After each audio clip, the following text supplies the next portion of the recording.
tattauna kan batutuwan siyasa a nan kan Tsarin Safiya. A while ago kun gan yawo da muka je muka yi fira da masu dinki season suke ga mun je mu fahimci yadda aikin nan ke kasancewa, kun ji bakin su yadda yake. Yanzu dai kai da baka je da kayan ka dinka ba shi ka ajiye kenan, sai ka je ka nemi wani already made ka sa for sallah da za a yi.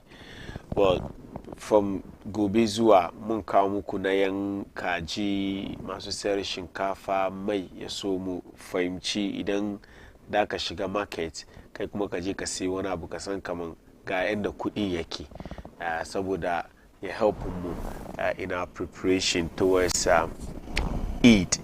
A daidai wanga lokaci dai wakilan jam'iyyar siyasa sun shigo NPP da NDC. Ina da Ali Abdullah, yana ɗaya daga cikin masu zantawa for New Patriotic Party, tukunan mu'allim danta ta mun saba yi da shi nan. Last week Ali bai zo ba, Ali yanzu kaban mu'allim ya samu free ya sunan shi. Ba su zo nan ba, akwai difficulties. Yau kamar kun yi digangan kwasa yellow ko. Muna promote made in Ghana. That's one thing that the NPP did during the first time. I think through Obiche Bilamti when he was the tourism minister. Anyway. Yeah, one of the tourism ministers that's because Sanga suka kakao so abubuwa da muka ci, because this chocolate day ma lokacin shi no aka kawo. Yeah, sannun ku da zuwa. Well, there are stories that I'm duba yau akan political segment munga. Very, very important stories. We have stories on e-levy, betting tax, the GIA Parliament suka pass bill wanda yanzu da muke maganan ga is waiting for the president to ascend. Bimana yana jiran shugaban kasa ya rattaba annu a kai sabida ya zama doka da za a yi aiki da shi. On Galamsey har wayo ana cikin firan Galamsey, NPP wai Mahama da gwamnatin shi suna break promises da suka yi, promises da dama da suka yi, alkawali da dama da suka yi ma al'umman Ghana. Sun fara gazawa wurin fulfilling waɗannan alkawali. Daya shine forest mining regulation da suka ce idan suka zo za su make sure kamar sun dakatar da shi ko kuwa sun gyaggyara dai saboda a kare gandun dajinmu, wai sun break wannan promise. Wannan kuma tare da fira dai da ya tashi na hakko ma'adinai ba bisa ka'ida ba. Mun tattauna duk akan wannan shiri.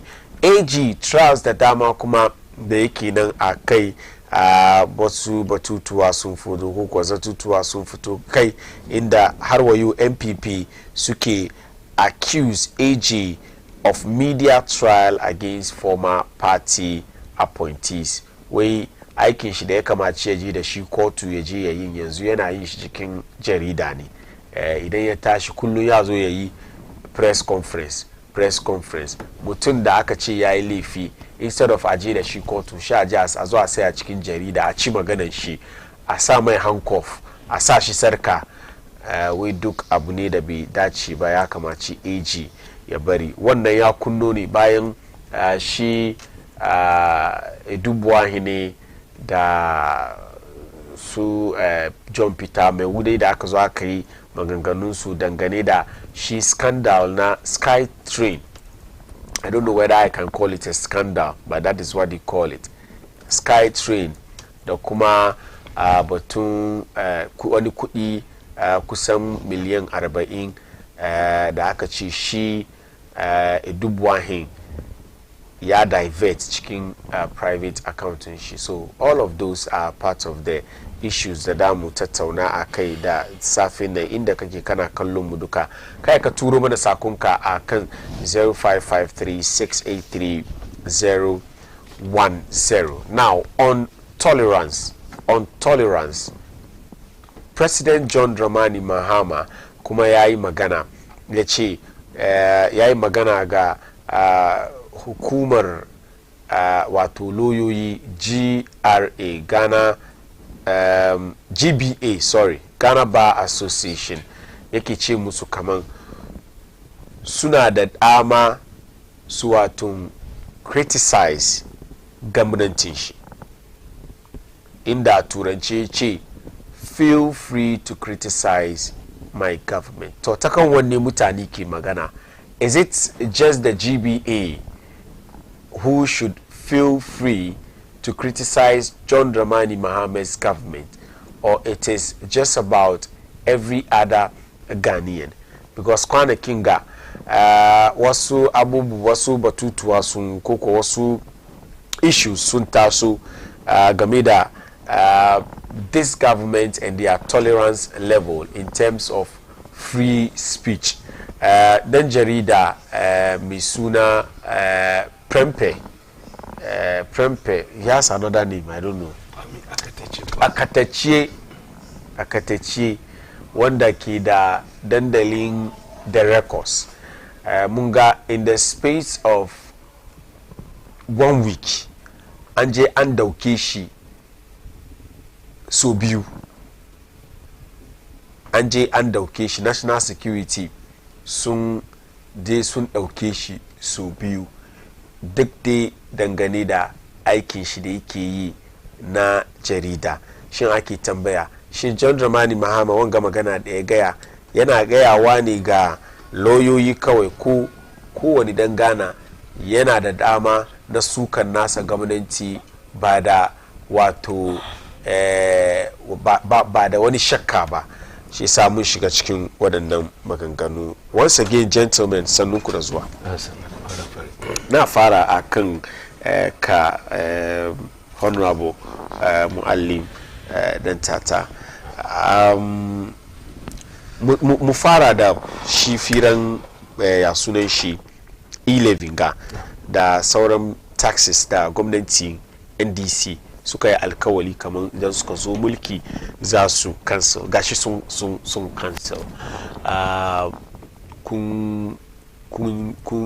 kun fulfill promising da kuka yi. Now, one of the concerns da ya zo ne, kun yi promises da yawa, kun yi alkawali da yawa. Mutanen Ghana na bukatan su ga kun fulfill waɗannan alkawali. Na kudi ake bukata a yi waɗannan abubuwa. Wannan taxes da kuka cancel duka, ya da ku samu kudi ku biya ma al'umman Ghana bukata? Alhamdulillahi rabbil alamin, wassalatu wassalam ala sayyidina Muhammad sallallahu alaihi wasallam.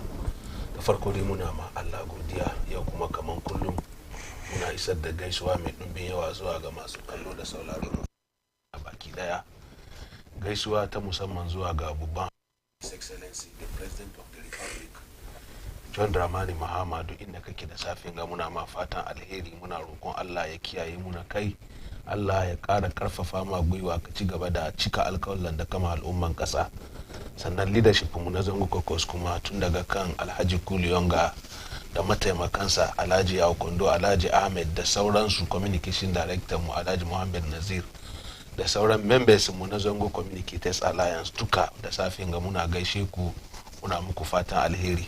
Haji Malam Fari ina gaishe ka, dan wani Abdallah kuma ina ma barka da hawar haka, da sauran masu taimaka ma wanga aiki da ke tafiya duka muna gaida kowa da kowa. Haji wai kar manta former chairman mu ko kuma mu ce Professor Olabode Williams mai gidana da safin ga ina gaishe ka, na sai na kallo mu. Haji, maganar da ka tambaya gaskiya ne. In ji iyayenmu wai kyan alkawali cikawa, kuma ma'aiki ya gwada muna wai ayoyi ko kuma alamomi abubuwa da ake gane munafuki guda uku ne. Daya daga ciki akwai rashin cika alkawali. Me shi alkawali ya saba ko ku duba shi me shi munafiki ne, yana cikin alamomin da ma'aiki ya faɗi muna. So kan haka His Excellency John Dramani Mahama da jam'iyyar mu ta NDC kafin a je zaɓe mun yi alkawala da al'umman ƙasa da dama, kuma falillahi alhamd muna tafiya yana tafiya daidai, abubuwa na ta yayin da ya kamata. Alkawalan da muka yi muna cika su ɗaya bayan ɗaya insha Allah. Kuma by the end of 4 years John Dramani Mahama ba mu ya mu ce mun zama 100%, amma na imani da Allah al'umman kasa sun ja John Dramani Mahama da alkawalin da ya musu kuma da cikawan da ya yi. Hajj, gaskiya ne ana bukatan kuɗi a aiwatar da ayyuka da alkawalan da aka yi ma al'umman kasa. Haka kuma yana da kyau kamar yadda muka sani in kai alkawali ka cika.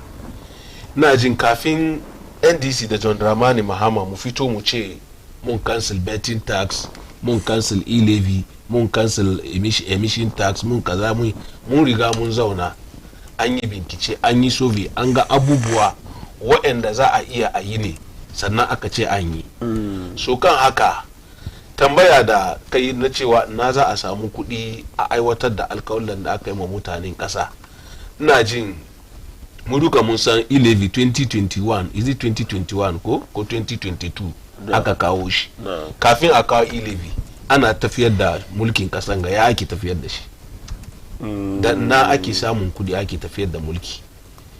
NDC mun making shi very clear. Akwai abubuwa 1, 2, 3 wanda muka nuna cewa za mu rage size of government mu. Wurin wannan rage size of government na mun save Ghana wani kudi mai yawa wanda je iya taimaka mu iya mu cover ainihin kudin da muka je shortfalls da za a samu. Is that what we are seeing? Yeah, of course. Change of size of government. Of course. Use kurege size of government. Very.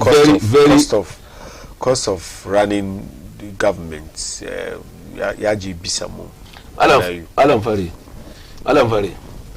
Mun rage size of government wanda kowa ya sani an yadda da haka. Ba ya ce bai affect cost ba. How has it when in the past officing shugaban kasa na spent around 300 and something million. Now ya kai 2.7 billion. How do you say ka save kudi? Haka ne. Man fari ina jin wanga tambayan da kai ga is very necessary, amma ka understand wani abu.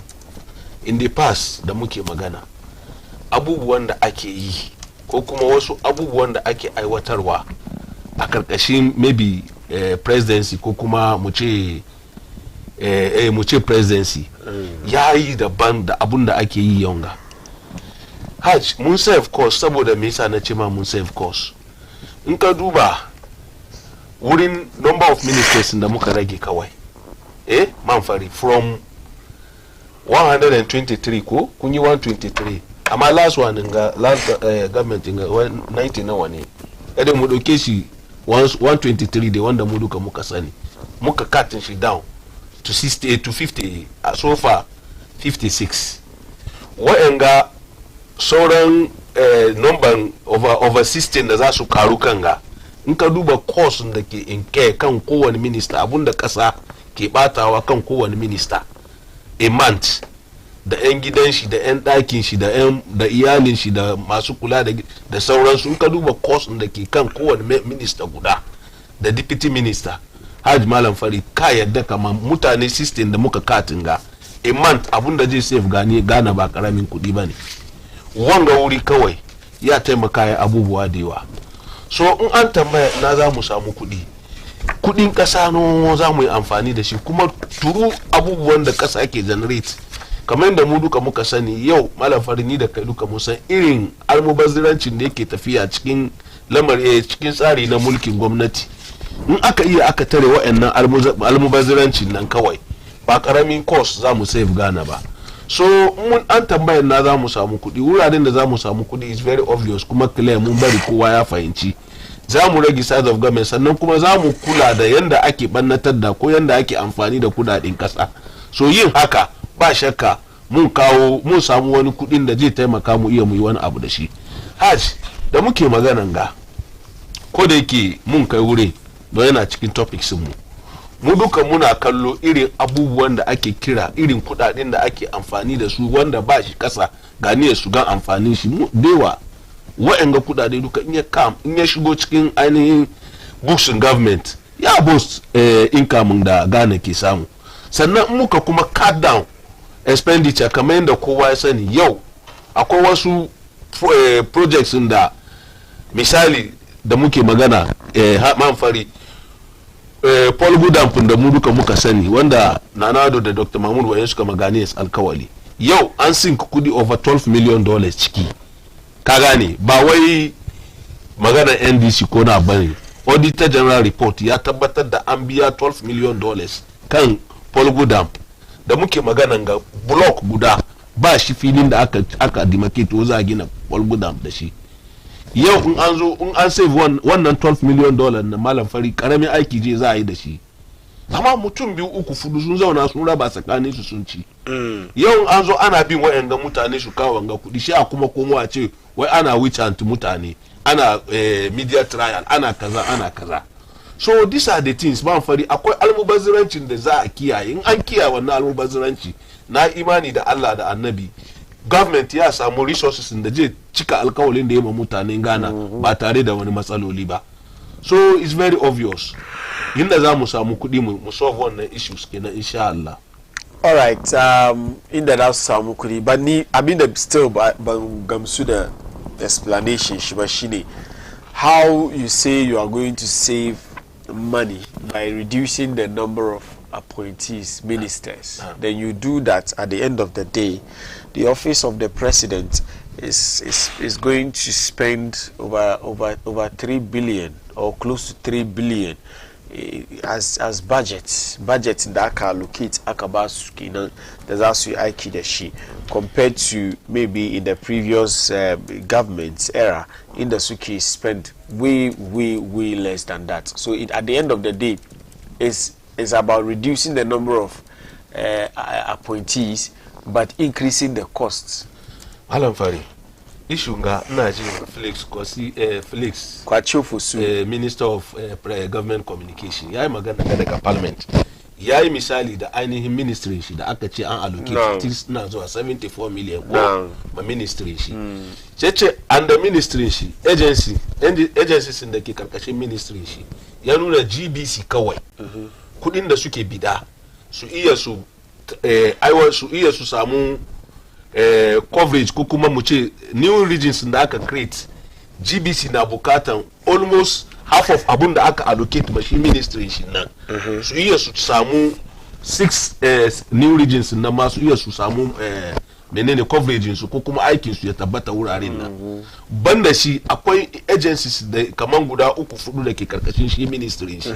So 74 million na ba wani abun da ake ce wai wasu ma an ba Felix office an ba Felix wannan 74 million. But that's the fact. You say official paper the pen. This is what they are saying, and ni da kai duka mun san kaman akwai agencies da yawa karkashin wannan an buy ne for their salaries. It has always been like that. Lokacin da kuke opposition kuke cewa su kuma office of the president ana spend 300 and something million yayi yawan nan lokacin salaries nan nawa ki duka wannan kudi a biya. Then if that is the case, let's be frank. Yeah. Kaga ba firan da muke yin nan ba. We are talking on one breath kana cewa da ka rage appointees. Saboda just rage appointees kawai but ba saboda da ka rage a save kudi bane. Inda da ka rage a save kudi ne ya da ka rage kuma shi buga kudi da da spend ne yayi yawa. Man fari ni da kai duka mun san kamar yau abunda jiya ake sai 10 cedi garinga. Is it not a matter of robbing Peter to pay? Wa aka rob aka fiyawa. Wa'anda aka ce za su kudin da aka allocate an gwada ma ma'aikata da inda za a shiga da su. Ba batun an rob wani za a biya wani bane. Ni da kai duka mun san kamar abunda jiya ake sai 10 cedi yau wannan abun na ya zama 100 cedi. Okay. So in jiya an bada 200 million. No. Kana expect yau a bada 180 million ne ko the same 200 na ayya a manage.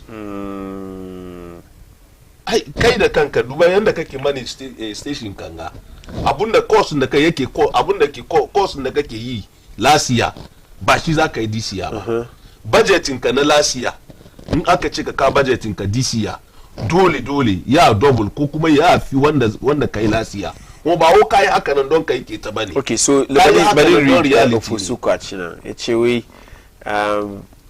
Okay, this is a story on Graphic Online. The government has clarified that 2.7 billion Ghana cedis allocated to the office of the president in the 2025 budget is for the salaries of public sector workers whose agencies now fall under the presidency for administrative purposes. In a Facebook video broadcast on Thursday, March 14, 2025, Shekaranji Nganoni, Minister for Government Communications, Mr. Felix Ofosu-Kwakye, addressed concerns about the allocation, explaining that it includes funding for workers from ministries and state agencies that have been reassigned following the restructuring of some government ministries. That got quotes from him. This is not money for president's personal use. It includes salaries for civil servants whose agencies were reassigned after some ministries were scrapped. Now, based on this, let's come back to the argument I was making. Catch it as scrap ministries now. Scrap ministries. Now, why are you now moving them to the office of the president and you are spending even more money on them than you used to? Because there were ministries that existed separately from the office of the president. Shekachi daka feed the one that the ministries were. Sabida we save kudi. The only thing we are seeing is that minister nandi ba appointed shiba. Ama ministry nanda kanshi ando kiajansa office in president. And now we are spending money on them. So where have we saved any money? I'm asking all of this because of tax that aka cut. Nina neman inda damu samu kudi. Sheka ce min kama an fifi da wasu ministries na kudin da save na an ya doki wannan aiki ayyuka da aka ce za yi. Ni kuma ina ga ba save wani kudi ba domin kudin nan da aka ce an save na ni ban gani ba. Based on what he's saying ba here. Kai ka gani shi yanzu. Yeah. Ba kai ka gani shi yanzu ga. Amma at the end of the day mu duka mun zo mu realize kamar lalle an save kudi. Domin kamar da ni da kai muka sani wayanda ministries da aka kashe akwai wayanda suke civil servant ne public servant suna wannan ministry. To don an kashe ministry su za a kore su stay gida su zauna ne. Dole ne a reassign su to wani ministries. Ko ba gane ba. Alright. Kan minister ni misalin da nama kan minister kade shi minister da kanshi kan minister in ka duba abubuwan da kasa ke bannatawa kan minister guda. In aka ce an kashe ministries kaman daya wurin an kashe over 60 ministries ko ministers. Ka duba abun cost da ake inke kan kowane minister guda ka san kamar an save sore. Alright. So an save sore. Abdullah, na son ka shigo ciki kai ko. Ya farko dai ina gaida mutanen Ayawa su is constituency, ina gaida His Excellency former Vice President Alhaji Dr. Mahmudu Bawumia da former President mu da yan waye kuma iyaye maza da mata da yayannin da suke kallon mu da safin ga da Honorable Malam Fari wanda yake ya ina host mu da shi babban yaya na Honorable Muallim dan tata. To before haka dai shin ce kamar yadda ka ce last week ban samu na zo ba gaskiya ne, amma last week shi former constituency chairman na Ayawa so his constituency Honorable Ulabode ya call kuma da ya call ya make wani statement kan abinda na for the last 2 weeks batun Dr. Mahmudu Bawumia ya kai mutanen zango yaran zango brilliant but needy students 40 Cuba su je su read medicine. Call yana so ya clarify kamar Rollins ya fara gaskiya ni 1983 Rollins ya fara wannan, amma wannan ina so chairman ya understand kamar is different from wannan Dr. Mahmudu Bawumia yi. Kowa yayi nashi. Kowa yayi nashi. Muhammad da yazo yayi wani. Ina zuwa.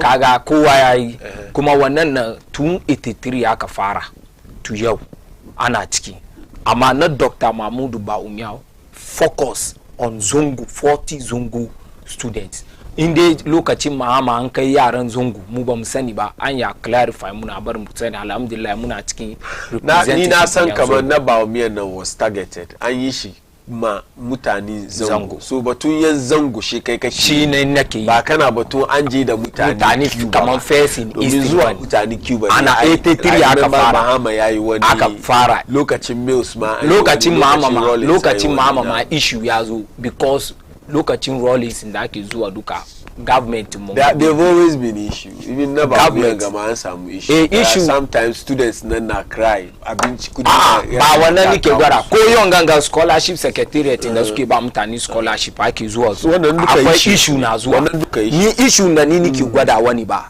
su lokacin da aka kai su chairman Olabode 83 ba an kai su ni purposely su zo su make Ghana nce an kai su ni saboda su zo su serve a political party waɗanga ba kai su saboda su je su koyu ilimin likita ba kamar yadda muka ga waɗanga suna zuwa su koyu ilimin ina da report from wani Emmanuel Ano lokacin nan PNDC time da ya kawo wai an kai su ni su je su ko revolution and some of them to be commandos su zo kuma we can bear the fact that suka je suka komo kuma mun ga abin da aka zo aka ya kan unleash violence to an extent da har muka zo yau muka samu democracy so chairman sometimes ya kamata we have to be fair wani ya kokari ya yi kokari magana na point well made magana na batun NDC sun abolish tax yau ganga sometimes ina dariya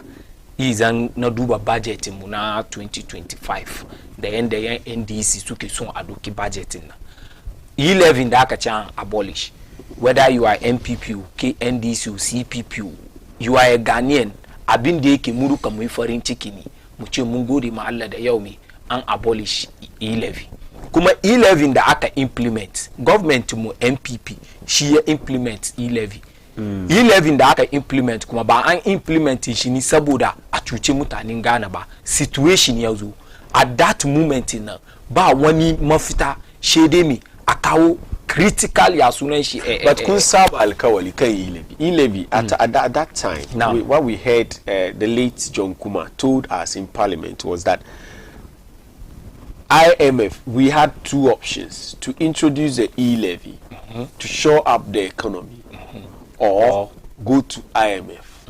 We saw a list of ababa da E-levy ne zo da doki a yi da shi.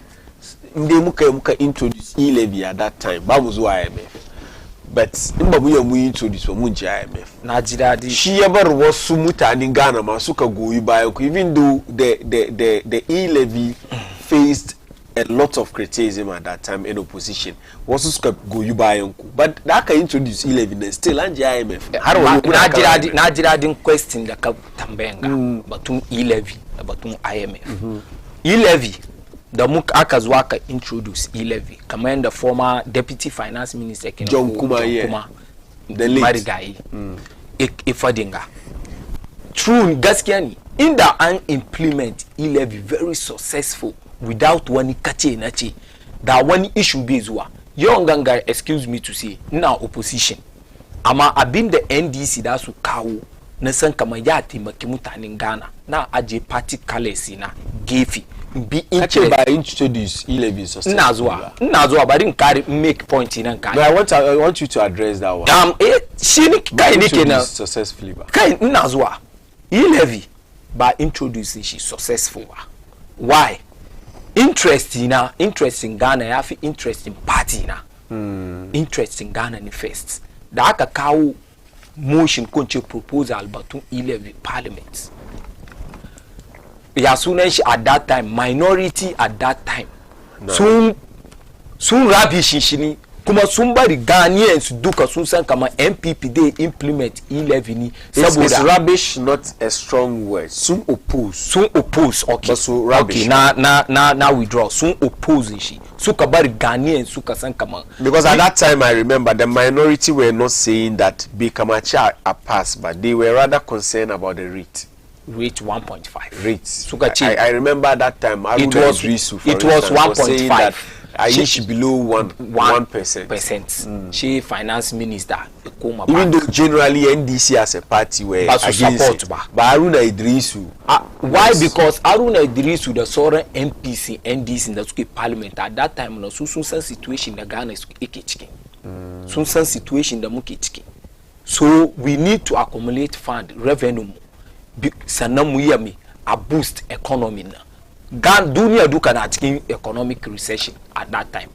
Party mu Dr. Mahmoud Bawumia ga china manifesto shi da kanshi kuma na akwai video da shi da kanshi yayi magana against e-levy yace shi bi dan sense da za tax. Yeah, I remember mobile that, money ba that time on, so on Peace FM. On Peace FM. So mu yanzu akan ga as a party cikin manifesto mu ina cikin aka ce an abolish e-levy. Alhamdulillah an abolish e-levy. Mun gode abin da yake godiya ne.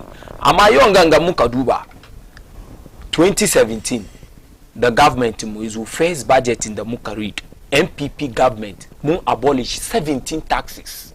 Kuma da muka abolish 17 taxes ba mu implement ko ba mu introduce co tax guda ba. This was the budget in the Ghanaians abuso kai ara high experience and ana wasa ana jubilation wannan budget ba mu implement wani ya sunan shi ka introduce sabon tax ba. NDC ya sunan shi e-levy sannan da betting ya sunan shi tax ko ce sports betting tax because betting tax na yi review ne akwai na lotto akwai na sport betting tax kuma an ya sunan shi an abolish shi.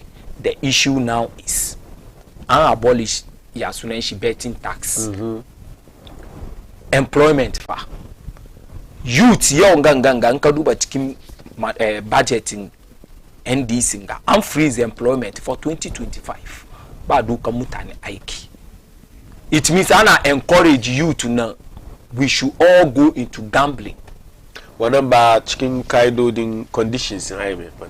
Condition wa IMF. Who said so? Mu muka je IMF. Question nake tambaya. Ba condition IMF but why am I saying so? MPP government mu muka je IMF. Program mu yanzu aka program mu na shi no ake continue. Me yasa 2024 ba freeze ai asunan shi aiki ba. There is a decision taken by the NDC. Maybe by NDC to take one decision. One question maybe ka Ajema shi honorable Mualim shi ne spokesperson government ban san abin da yasa ba. Amma to me is a dereliction of duty, incompetency. Baya doke aiki kuma ana kore mutane aiki kuma kun campaign on two things NDC economy guys. Is it healthy enough for government to start employing people left, right, center? The juries will judge. The economy is not healthy, the economy is healthy. Government in MPP about economic growth 5.7%. 5.7% mukabari musu. Projection the sukai for 2025.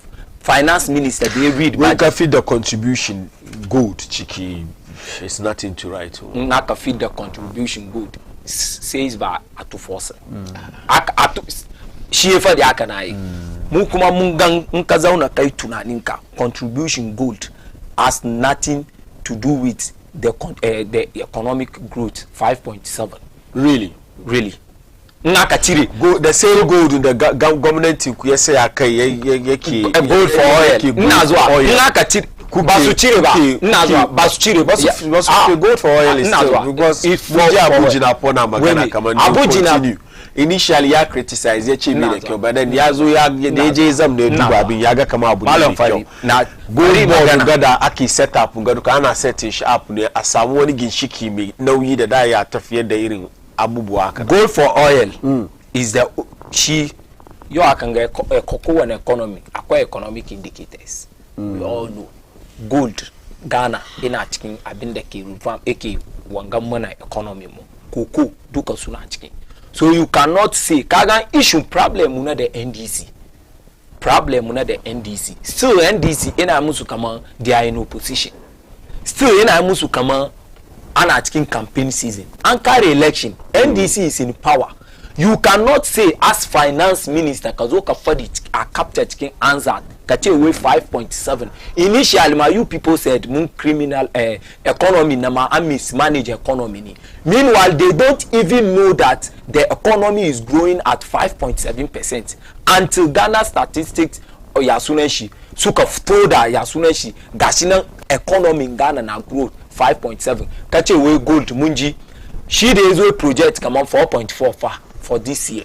Economy in da aka bar ma 5.7 shi ke kace we kira aka kai shi 4.4 an je ko an zo ina cikin budget su karyan ke gashinan abin da an bar ma shi 5.7. you are resetting the country 5.7. we are expecting it to go to 6, go more than that. Sheke kace da aka komo da shi baya 4.4. Muje kan emission tax da ake cewa an ya sunan shi an abolish. There is nothing like emission tax. I know it was not implemented. Then what are you abolishing? It's there. Well, again, na do the anyaji by ya dukia ya kidashi. So abolishing it means pass. Da aka pass aka aji. Could never far implement. Then the finance minister or the NDC has problems with English. Is akatema an abolish. Abin is in place. Kama e-levy. You about one day by e-levy in place. Ba one day by sports betting tax in place. An abolish. Ama wanga is an act of parliament. So the best word in the data is kache kun repeal. Repeal yasunenshi and repeal acting dokan. That's it. Amankate min ka abolish doka ana abolish doka ni and repeal that act in parliament the ka batu emission tax na and repeal shi why because kamar yanda kafa dina karu gobe a zo a ce mi da fara karban emission yasunenshi tax. So wannan na NDC sun implement taxes. To implement taxes yanzu haka da muke magana an kawo akwai tax da lokacin mu 1% ne NDC sun koma da shi 3% to the tax na zuwa na kawo ma sannan akwai 17.5% VAT da NDC suka kawo financial services kuma wangan ga ya make banking the transaction very easy lokacin mu mun abolish wannan tax muka abolish 5% VAT on real estates. MPP muka zo muka abolish wadannan duka. Kan kayayo mutum ya fito duka na cikin 17 taxes. Duka na cikin adda su condom da wuka katara. But read messages ga mun komo kanka. This was John Mahama in 2024. He has presented his first budget. As he scrapped all these charges and levies he was complaining about. Are port charges now cheaper than before? And interestingly, the special import levy that was supposed to end in 2024 has been extended to 2028. Baban Yahya Jallo hakan daga Kumasi ya send wannan the special import levy is another ya sunan shi levy da aka extending shi which say yadi we Edum fire victims rejected donations from Interior Minister but accept 200k from Baumia. Victims of Edum fire outbreak in Kumasi have turned down. Okay, yeah, definitely it was very clear in the video. We were so abinchi, so been the deeper. So yes, to rebuild better the. Gubara ya kawo musu. That's why they rejected the Yasuneshi Abinchi da Muntaka ya kawo musu but accepted Baumia cement because cement the shaki gini ko. Where Al Hassan Sisi Zenu, good morning Malam Fari. Ghanaians are happy as the direct stealing tax has been abolished by the NDC government led by His Excellency John Dramani Mahama and the other unpopular taxes and the others on popular taxes will follow soon. And Ghanaians say kudos to the president and the government. The MPP have no shame at all. After borrowing across the world and naming the borrowers Dachi bonds, sovereign bonds, etc., they end up giving Ghanaians painful head cuts. And they are now saying they were calling to scrap the same taxes that they fought to impose on us. As for MPP, never again, oh, never again. Well, good morning, Malam Ferry. Please kindly ask the NDC man, how can 2.9 million budget at the presidency save the state money better than 336 million in terms of cutting costs in this country? NDC is a create and loot organization. This one is from Awal Mohammed Ayawasu East. You can also send in your messages 0553-683-010. Sabida Karachi Lokachi ina son muduba some other issues tukunan no muka ci da mu ci gaba da shi mun yi ma wannan firar ta har gobe. So let us look at some other let's look at some other issues.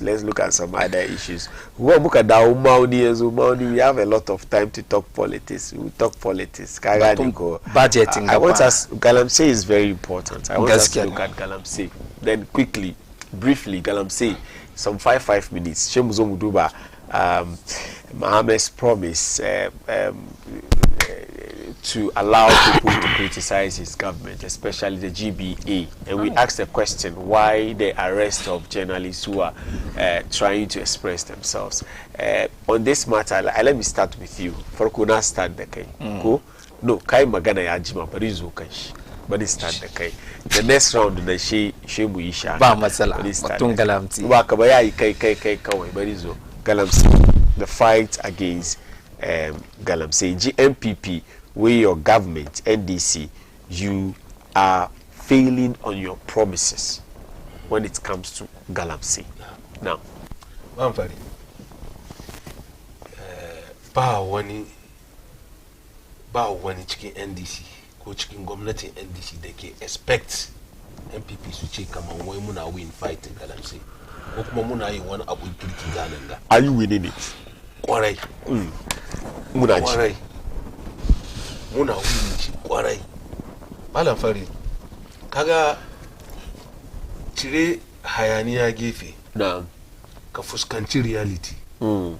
Masu kallo na da masu saurare na da safin ga da muke magana, na je a takaice gwamnatin mu yau muka samu wata uku ko da muka samu wata uku da muka pass ministers, da muka approve ministers, wasu ma ba su kai wata ba. For instance, Minister of Land and Natural Resources da mene last month ngano aka approve su suka so ma aikin su. All of the sudden MPP kuna kara wai an feel alkawali an me wani alkawali people did the same thing to them in 2017. Kwanta da hankalinka. Ba ku the same thing aka kuma 2017. Da ya hau no aka fara samun pressure har ya ce ya put presidency su ci gaba su ta faɗi abin da suke faɗi. Mu kuma muna aiki waɗanda za su ce an yi ko ba a yi ba su ne 'yan ƙasa. Let me read one guy from the Anyagba. With the list of our forests are being raided by these NDC Galamseyers who have been emboldened, underlined, emboldened by President's campaign overtures. Is just astonishing, and this is an unprecedented situation. The government must use every necessary resources to gain control of the situation. One of the key actions in this direction is the revocation of LI 2462. The president promised he would do this during his campaign, so we are reminding him to fulfill that promise. We all know about the LI 2461, which is about mining in forest. That's forest mining regulation. John Mahama was very clear during the campaign. Kama shiyazu ya revoke. But up till now, we don't know why the revocation is taking so long when our forest reserves are being destroyed. Madam Fari, mufara kan LI last week. Mutala ya shigo parliament. No. Jeli wannan LI. No. Minority leader. Wo ba abi process da ya kamata abi ba. Wo aje a consult. Just last week. Aka ce okay an dakatar Thursday. I think gojiya kenan ko. Alle wannan LI. Yana jiran maturity. Akwai 21 sitting days sannan wannan LI ya mature ko ba gaba ne. Shi a ci gaba da aikin shi president ya ascend kamar yadda ji aka gama batun ilimin ga so suna riga malam masallaci ne amma suna da gaskiya su yi ya kuma raise another issue kaman ya sunan shi wasu maganganun da shugaban kasa ya yi lokacin da ake campaign kuma na ciki ya embolden wa'annan samaruna da shekaran janga muka gan videos da hotunansu suka declare kansu kamar su NDC ne kuma su aikin galamsin da su yi kuma da su bata gandun dajin domin gwamnatin su ya zo power an fari yankuri muna discuss na zunan shi Richard ne ko dai muna discuss problem galamsin da NDC muka zo muka inherit we are talking about what the MPP said abun da MPP ya fadi ne dan she mu zauna sun fadi sun kare mun ji shikenan afar mu explain I don't Nazwa last week Nazwa I sent you topics. This is the topic. Don't make it look as if come on I'm asking you questions outside what we are discussing. The topic is MPP Nazwa. MPP accuses Mahama of breaking promises on forest mining regulations. And these things I'm asking you are things that he said directly. I'm quoting him directly so that you address the matter. Then you are telling me, are we addressing Galamsey or we are addressing... the problem in the quoting so, yanzu abun da shi ya faɗi. Shi ya faɗi magana da ya faɗi muke discuss. No, if I don't ask the question, so I shouldn't ask you questions. Ban ce kaga tambaye ni question ba. Ka faɗi kaman I don't like your I sincerely don't like your poster. You see, call suka call suna attack him. Most of it come from you the guest. You make it look as if Kamamba someone has issues with you. I sent you topics Nazwa. I sent you topics. You see, the meaning could have posture could come program na. She can determine how the viewers also see the one who is hosting you. I'm just quoting the man to help you to flow, and you have problem with it. I'm not having problem with quoting the man. I'm telling you magana ban sa baki na cikin magana ka kuma yi magana na yi shiru yi magana an kace ba ka sa ba kai because that is what you want me to do kai fushi kenan na ce ba abun da me when I'm on my show I ask questions to help you to flow. That's the only thing I'm doing. I'm only telling you what he said so that we will situate the discussion within what he said. I don't want us to be saying things outside what he said because this topic in the muke discuss abin da shi ya gaya. So na ce ya ce kaza ya ce lokacin John Mahama ya embody su. I want you to address that because I think as an NDC rep you should be interested in addressing that. Is it true come on John Mahama ya embody su? He's the president now. I think that is what we should address. Doing that, and if I don't say it, how do you know that you address? That's why I say you move on. Kaini magana naji. Yi magana. Ba lifi. Yau Richard ya ce kaman wai John ya feel alkawalin shi. John ya embolden mutane. Shi na ce kaman John da yake ce ya feel alkawalin shi na last week shekaran jiya ga Minister of Land ya zo ya gwada ainihin forest da lokacin da lokacin MPP ko kuma mu ce da muka zo power wa'annan forest no go area ne for even spirit na tsoro shiga wuri ana galamsi roughly yau wa'annan forest out of 7 an iya an skion shi muna explain wanga that means abun da yake fadi ba gaskiya bane so ni na explain wannan kuma sai kana da issue kamar no in tsaya ji ga abun da shi ya fadi abun da ya fadi gaskiya shi ya fadi amma fadin shi bai sa ya zama haka nan. I say you move on. We've addressed that one. Yi magana naji. We have addressed that one. Galamsey fight.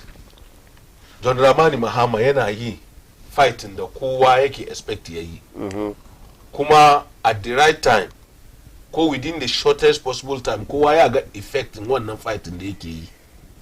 Domin so far waɗanda suke inda yanda mutane suke Galamsey da impunity mun ga irin matakin da John Dramani Mahama ya dauka kuma mun ga irin aikin da ake wanda ke stop wannan abu gaskiya ne as it stands ba mu expect MPP su zo su ce kamar wa ana kokari wannan normal ne su yi abun da suke yin nan amma wanda je yadda kamar ana kokari shine wanda Galamsey nan je affect ko wanda Galamsey nan ke affect yau da muke maganan ga research da wasu survey da mutane suka ya nuna kamar in ba a dau mataki kan harakan galamsin ga within shortest possible time mun import ruwan sha.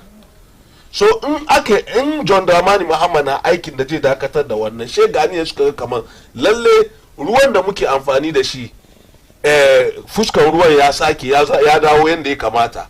Ba wani je ba fadin Richard je bare a ce kamar ba a fight ba. Da muke magana ga gandun daji ɗaya tara wanda minista shekaran je zai faɗi out of wayannan tara da suka zama nogo area 7 an claim su yau suna hannu sun komo hannu yanda sun komo hannun forestry menene commission da sauransu ana aiki kai. So in Richard ya ce ba a komi sai ga minista ya zo ya ce ga abun da ake yi yanzu ban san wanne suke so mu believe ba. Gaskiya ne as opposition ba mu expect su ce kamar muna yi amma mun san kamar aikin da muke ya yi results wanda Ghanaians at the end of the day za su bambanta tsakanin mulkin da Nana Akufo-Addo da Dr. Mahmoud Bawumia suka yi 8 years fight da suka yi na galamse da wanda John Dramani Mahama kuma ke yi. Ghanaians za su nuna wa ya fi dacewa ko wa ke fight galamse da gaskiya. Har da muke maganan ga excavators over 60 within this time da aka fara operating ga an season su over 60 sannan kuma ainihin warning da gwamnati ko mu ce president ya yi warning ya issue clear statement ya gwada duk wani ma'aikaci ko kuma wani appointee ko kuma wani wanda ke aiki karkashin shi in aka same shi cikin harkan mining ba galamse ba mining ko ta wani fuska John Dramani Mahama ya ce kar appointee shi ka sa kanka ciki be it MCE ne wa ko legal mining ne ji John Dramani Mahama ko ka yi. So in ka je ka fall cikin wanga zama victim cikin wanga abu ka je ka sa kanka cikin wanga aiki no matter what illegal ma kake yi wo in illegal ne John Dramani Mahama ba zai barka ba. So these are the things matakai yanda muka dauko ne gaskiya ne problem galamse mun san kamar problem ne da ke da wuyan fight domin problem ne da ke da karfi duk wani abun da ke involve kudi fighting shi yana da wuya domin wasu na nan su ko me za a yi su survive su shi za su. So dole ne kai kuma da ke fight wannan abun ka fuskanci matsaloli. Sai sa John Dramani Mahama ya san irin problems da ke je fuskanci ko problems da yake fuskanta karkashin wanga ainihin fight. So duk wani abun da za mu yi possible one wa'anda nike da iko kansu wannan na appointing su na ce musu karka involve cikin mining in ka je ka involve ka kama ka na deal da kai yanda doka ya tsara gobe wani na baya ya yi careful bai shiga ciki. Two mun John Dramani Mahama ya issue sai mun an kama excavator kar a kona a aje excavator na an ya trace excavator na a gane su wake wannan aiki amma an kama excavator an kona ba ya gane wa yake da excavator na wa ya import excavator wa ya so excavator na sai sa wayan ga matakaiya duka matakaiya ne da ke bari Ghanaians hankali su na kwanciya domin sun ga kamar lalle an yi niyya a fight galamse wada MPP da Richie sun yadda kamar ana fight ko ba su yadda ana fight ba at the end of the day Ghanaians da abun nan ke affect su sun gwada kamar lalle sun ga abun da suke bukata. Alright, whether da NPP sun yadda ko ba su yadda ba Ghanaians sun gani. Abdullah shigo. Malam Fari, Allah ya saka mana na Akufo-Addo da Dr. Mahmoud Bawumia. Kaga karya sunan shi karya ko ya dai karya kwalliya karya ne. John Mahama, His Excellency, shi ke yin shi ya sa mutane a yi galamse. John Mahama ya sa a yi galamse. That's one. Two, yan NDC su suke na ya sunan shi evidence na shi ne John Mahama ya sa mutane a yi galamse. September 5th 2024 the yau communication officer kunche government spokesperson Honorable Felix Ofosu-Kwakye wey Akufo-Addo and Bawumia will always be remembered as superintending the destruction of Ghana's environment and water bodies through galamsey. Akefado wey Akufo-Addo wannan mu aje shi gefe she yau communication minister then MP for Ningo Pram Sam George shi kuma wey galamsey is Ghana's drug trade. It is to Ghana what cocaine is to Colombia. Are you aware of Ababanda Professor Frimpong Boanti Kumegaya?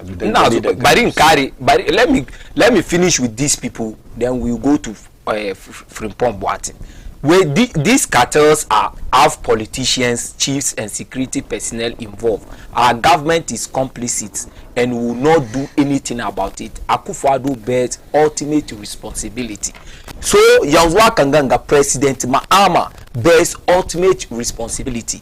He has the power to arrest and deal decisively with everyone involved. Isn't it too early? It's not too early. Yeah, why am I saying? How long has John Mahama been in office? Why am I saying it's not too early? Was Akufo-Addo able to use 3 months to stop Galamsey in Ghana? 10th July 2017, Akufo-Addo. 3 months. Galamsey fights. Aka use politics aka chicken. Buy up fight Galamsey. Are you not doing the same thing? I'm doing it because they did it to us. Kisa atazua back and forth. Mujemu killing da aka yi ma Alhassan Bulala. Da shi da of seeing.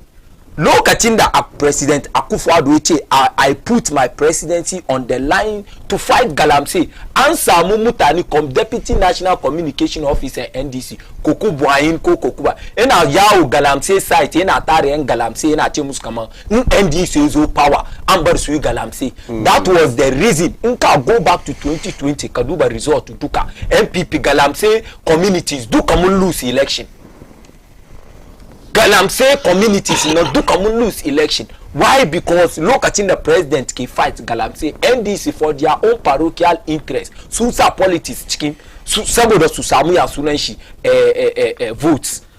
So yanzu Kanganga NDC they are resetting the country. They won on the John Mahama adedima muna expect on the 8th January 2025 John Mahama fight Galamsey. That's sooner fight. You heard him. Said a lot of minister abin da ya fadi nan duka yi ba ganna da arewa we minister ya so ama Kofi-Buah we an karbi 7 out of 9 kowane forest reserve da ke Ghana da suna su list muna suna naki reserve da aka karbi da sauran wannan ke anuyan Galamsey because Erastus da ke Joy News she is one of the people that ke advocacy against Galamsey. Ya fito yace ba gaskiya minister nan ke faduwa ba. Wani forest reserve yo ko ban san wani forest reserve ba na san na Achimota forest. Sunan forest nan ki na Achimota. Akwai forest daban-daban. Su kira muna su ce forest kaza da ana Galamsey mun karbi. Erastus wai inda lokacin Akufo-Addo ma ba shiga yanzu ana shiga. Just 2 or 3 days ya sunan shi sports wannan da haka nan ne inda lokacin Mahama kuma ba shiga ba lokacin Akufo-Addo an shiga she yanzu inda ake shiga ma yafi inda ba taba shiga ba don naji ya fadi cikin statement shi wai inda ma sunsum kaman aljannai ko menene ba su shiga lokacin suke shiga lokacin Akufo-Addo yanzu ba su shiga yanzu ana shiga inda mutane ma da shiga balle sunsum rebels aka kawo rebels in Burkina Faso da Abidjan according to ya sunan shi Sadiq Adams Angel TV sports minister journalist yanzu na host political show Angel shi ya fadi where rebels from Cote d'Ivoire aka kawo su suna da ammunitions kuma in ka duba me faruwa attack forest ya sunan shi gas just risk sakaranci ganga an yanyan kasu guda yanzu aka ran shi na hannu Allah zamani NDC kenan so they are doing nothing to fight Galamsey saboda NDC suke ba sakaci da muka yi tun da because ai ba yanzu abin ya tabarbare ba abin ya tun tabarbare yanzu dai muke gan kaman ga abin da ke ai Galamsey ai Galamsey da ake kuwanga Galamsey da ni ban taba ka lokacin aka fara Galamsey kullu yana ka lokacin aka fara Galamsey an fara Galamsey from 2009 yaushe Galamsey da mu muna yara ai ka san akwai abubuwa ana yin tuntuni amma yayi suna yayi tasiri ai waye a shiga ciki yayi tasiri tun muna yara to a waye a shiga ciki kace kace ba ta ruwa da gandun daji wannan na to shi Galamsey da aka fara tun ba ya fi mu bane ake yi shi yasa nace yayi tasiri a waye kan shi a shiga ai wayewa da a shiga da yawa shi ya kawo bata ruwan nan 209 saboda John Dramani Mahama 25 February 2013 da statement in shi na yambar government spokesperson and read kare ce maybe na state read gashina where I am appealed to see people engaging in galamsey and especially illegal mining that takes place in or near water bodies. I am going to support the security task force working to see there is no doubt about lokacin tun ba ta ruwan mu da gandun dajin ba yau ya fara ba we know about na gwada ma lokacin Inusa Fuseni then time he was the suka suna suka kawo minister yanzu aka wake serious kabita wake serious no baka you can't say that kaman su suka kawo ba su suka kawo ba waka su ana yi listen politics ga da muke yi cikin the fight against galamsey shi ya bar har wayo ba yaya shi na fadin nan ga lokacin da NDC ke opposition suke power lokacin Mahama number 1 kun yi wani a lokacin Mills fara Mills kun yi na zuwa no the politics of galamsey nan started at that time kun yi wani su kuma suka zo suka muku wani an dawo kun kuma fara ana yi kan mun san problem now malam fa mun san problem kaga yana kayin ga ka bar na ji dadin wani lokacin John Dramani Mahama 2012 to 2016 now I remember vividly kuma MPP most of our campaign was based on economy da dumso ba taba batun galamsey yayi garin gai kaman zai tashi ya kone kaman 2024 da je election yeah, because ya yi west to yanzu west 2012 da kake shi ba mu gan an excavators sun bace ba ina magana ina zuwa ba mu gan water bodies mu ya bata da shi na to that extent ga picture ga let me this is 20 nawa wani shekara 2016 no gashi na third ba wanda 2016 gashi na gani ba wanda ya ce water bodies zai bata ba after that time who was the president of Ghana the situation became worse in 2024 she yanzu one word ke gaban west one word ke gaban west in 3 months one word ke gaban west in 3 months because yanzu aka ma bata wanda lalacin abin rebels masu shigo rebels from Abidjan wadanda shi ke ga maka fadan Laurent ana ji shi ne ke ga maka abin ga zuwa kasa ba shede je do you know why so ba kai kace ina zuwa ba kai kace batan nan da aka yi lokacin Akufo-Addo da muka ga west of it lokacin Akufo-Addo nan yanzu mun ga wani abu kuma kan wannan John Mahama ne ba ka ga wannan yanzu akan ga malam fa ke ra'ayin ka ka ce lokacin John Mahama da John Mahama yazo ki mu ga ba ke ra'ayin mu kan John malam fari ke ra'ayin ka kenan da ka ce bayan blame John Mahama amma mun samu Felix Ofosu kwaci senior politician kuma yau shine government communication officer mun samu Sam George at that time member of parliament kuma yau shine communication minister suka ce Akufo-Addo da Dr. Mahmudu Bawumia suke yin galamsey all right shi yasa yau ni kuma ina fadi wa John Dramani Mahama da wake sere excavators ba kan John Mahama Ibrahim Mahama ke sere excavators number ba jata excavators ba shi kawa ke sere ba ba da excavators na kuma ake mutum da ya ce good morning once again all of you the NDC man should stop the argument and face the reality. Even their own journalist Captain Smart told Ghanaians that the NDC executives are all over the country doing galamsey by Awal Mohammed. Well, good morning, Baina. I'm Ibrahim Umar from Abukobi. Please, Malam Fari, right now, I'm sitting with my grandpa and he is listening to what the MPP man is saying.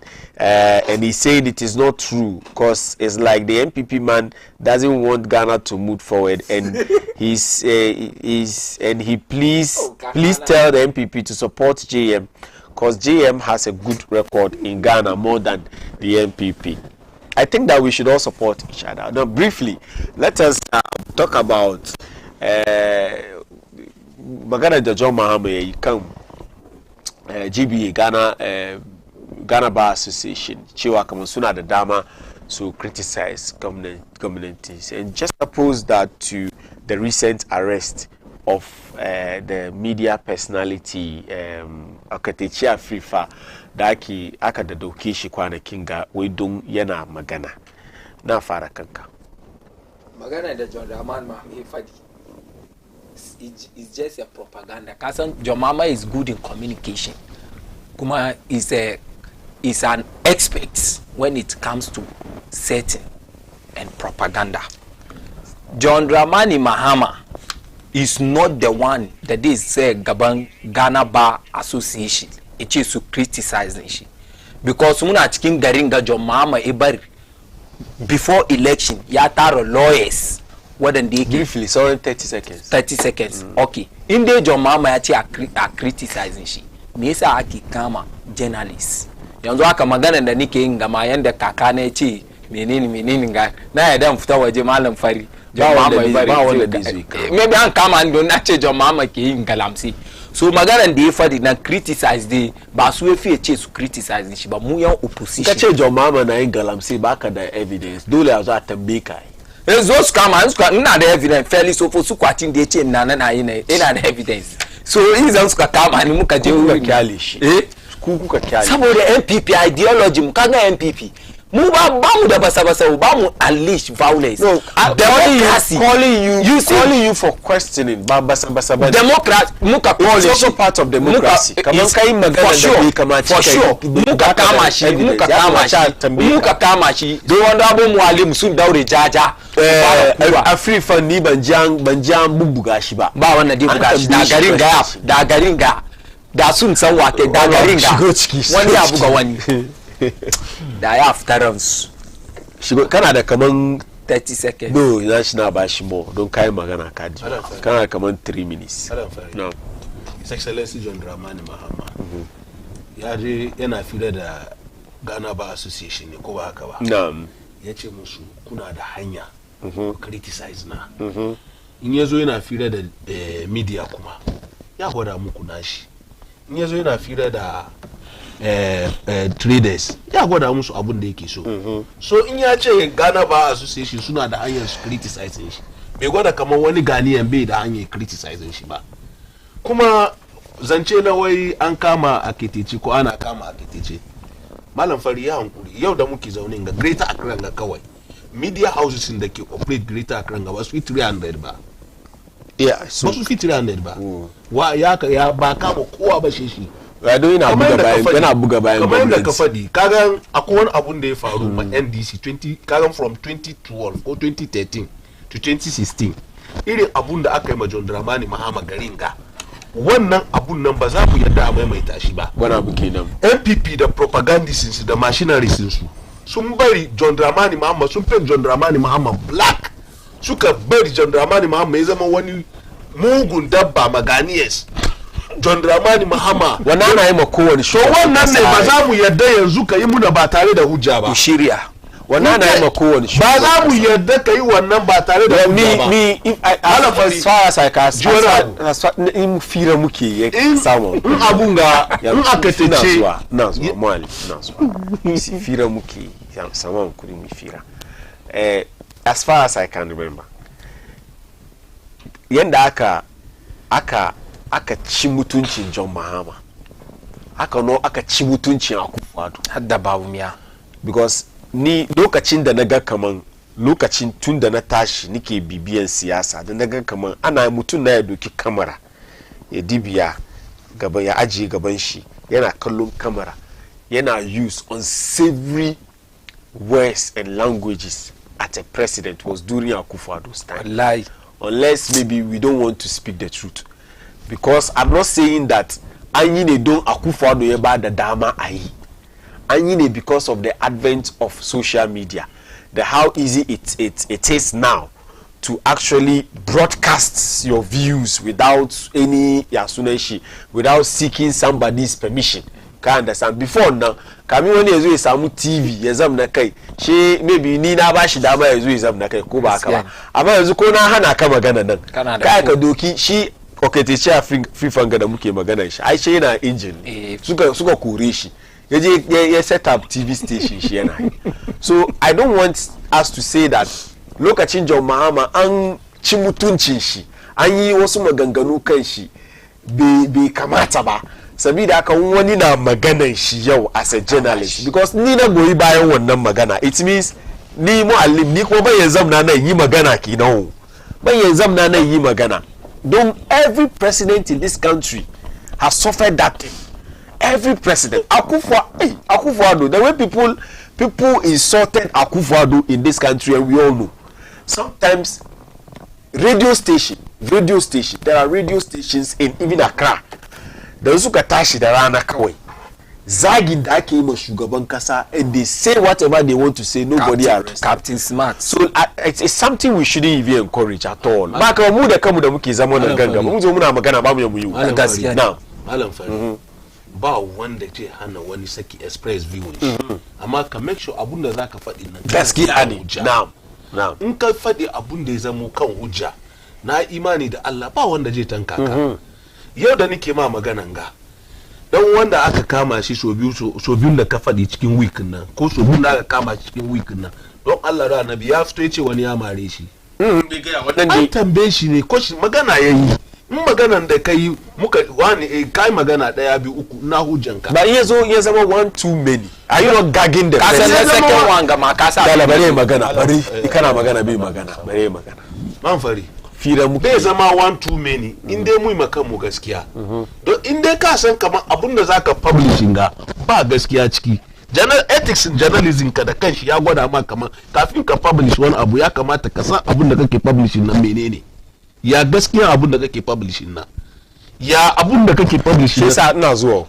na farko nan da yayi aka kama shi da ya zo mu ba mu ji wani abu ya fito wurin national security da suka dauke shi ba kaman da muka dauke shi nan maganan da yayi na yayi wani magana karya yake yi mun prove kaman karya yake yi after muka dauke shi mun dai ga an zo an dauke shi aka je da shi aka zo aka sai wurin aikin shi aka tafi da shi gaba da muka ga an kuma me an sake shi ya zo shi aka kuma zo aka kama shi the same thing national security ba su gaya mu da komai mu gane kaman da kuka kama mai shin nan ga abin da yayi ga abin da muka gano saboda gobe ma kuka je kuka kama shi musan kamar na farkon da kuka kama shi kun zo kun gada muna ga dalili in they continue haka nan me I'm very worried the reason why I'm worried is that these things are unnecessary it is affecting the work of the president yo president shi president ya je ya gamu da ba journalist bu Ghana Bar Association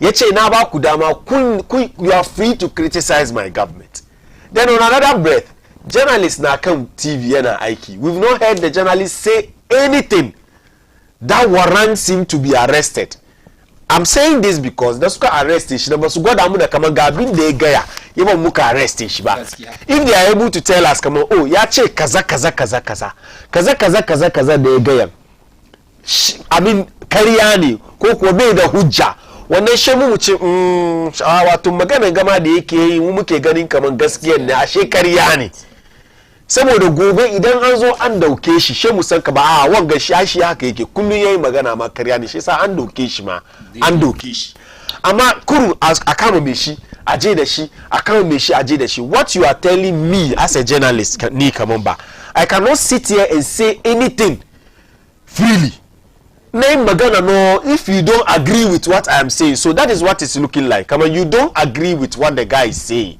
or because the guy is criticizing the government so you have to come and arrest him unless they tell us the reason why they are arresting him then it becomes something else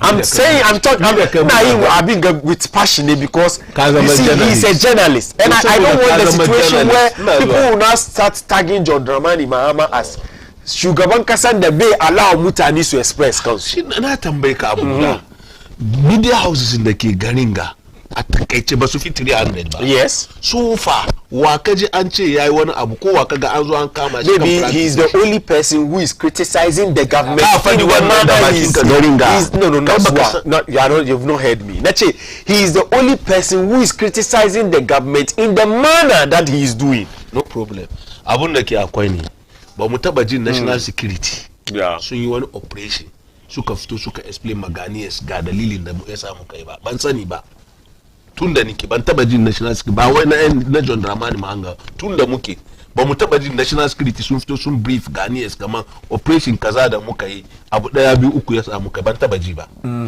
so ba mu ya mu force su ko ba mu ya mu expect a su wani abu daban amma abun da ke akwai ne kamar yadda ka faɗi yana affect business in government ko yana affect yana paint government da wani fuska. No, it's not necessarily national security. Sometimes you can have the minister for information coming out to brief, just like in the case of AG. You have to yaba muka san abin da yasa aka je aka raid gidan governor of Bank of Ghana because yaba muka san not media court. Ne kare baka ji abun da MP suka faɗi ba.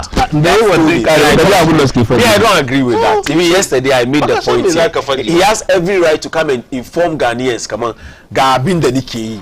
It doesn't. You don't call it a media. At the end of the day, baka ce mishi is guilty. You don't have that right. Taimaka a samu ci gaba kasa. Duk wani ra'ayin da kake da shi wanda zai taimaka mai yana welcome kuma criticize.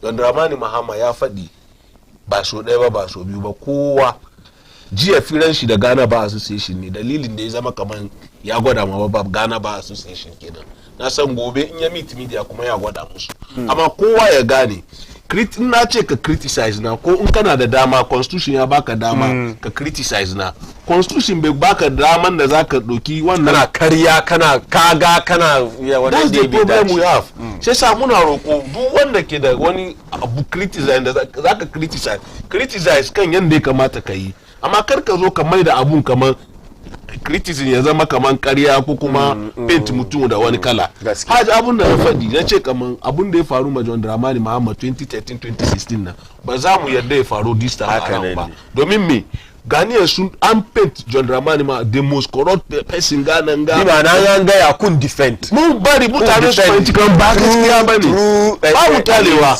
gwamnati mutane su gane kamar ba gaskiya fito ka gwada ba kame ba in ka gwada ba kama mutane da shine ba in ka faɗi mun aka da mun samu san juna yi ka gane man fari in ka faɗi muka defend ko mun defend in ka kiya kana faɗi mun ba ka zo ka gwada hujja mana ba kowane lokacin mu ce shi ai kamata ka gwada hujja domin an kyale ka kana kaman program mun shirye na damu ka san propaganda technique ne cikin communication ko wanda kuma yana da in ka abu koda abu ba gaskiya bane in ka saka kama maimaita shi kariya an ka fadi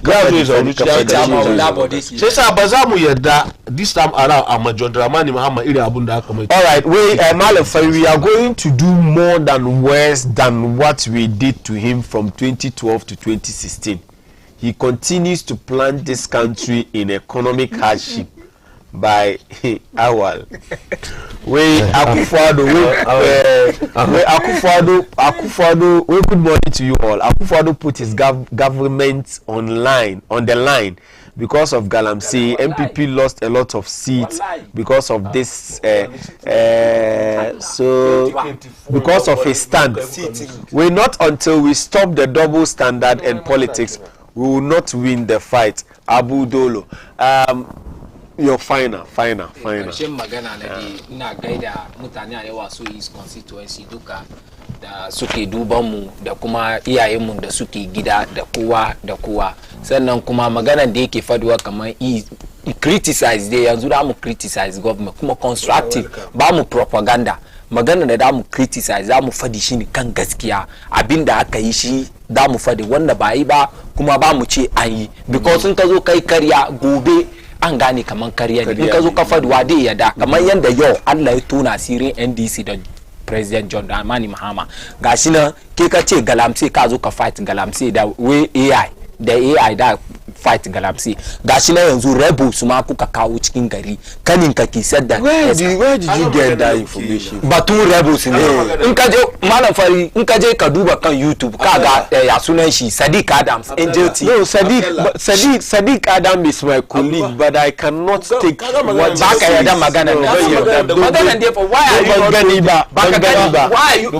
why are you not Abdullah take it very serious baka ga alaman karfi ina baka understand ba alaman karfi kana ji Abdallah jini na abun da muke yi ga na zuwa ni Sadiq Adams ni da shi duka muka zamna class guda GIG he's my mate ba mate kawai ba kuma aboki amma aiki shi yake yayi magana shi ni bai zo ya share information nan da ni ba balle in ce maganan da yake gawa kamar ana rebels na kaga maganan da yake faduwa kaga maganan da yake kaga maganan da yake faduwa kaga maganan da yake faduwa ya fadi Daniel su duka ne kuma kan Angel TV 1 ya saurauri masu disclaimer ma te ni na on that note ya yi ni na fadi rebel ba mu shigo cikin Ghana suna ni kamar yadda na ga ko da yake I'm not disputing what he's saying next week but I cannot ya kuribani magana I cannot verify that because when you verify in my capacity as the host of the show today I'm saying that mun disassociate kanmu daga wannan comment da shi yayi kaman an ji an kawo rebel suke yin galamsi ni naga rebel ma ban san shi ba ni naga rebel ma ban san rebel ba nace ni naga rebel ban san su ba kere ka contact daidai wanga lokaci da mu da ya kan shirin mu na NDC galamsi Tsarin Safiya yau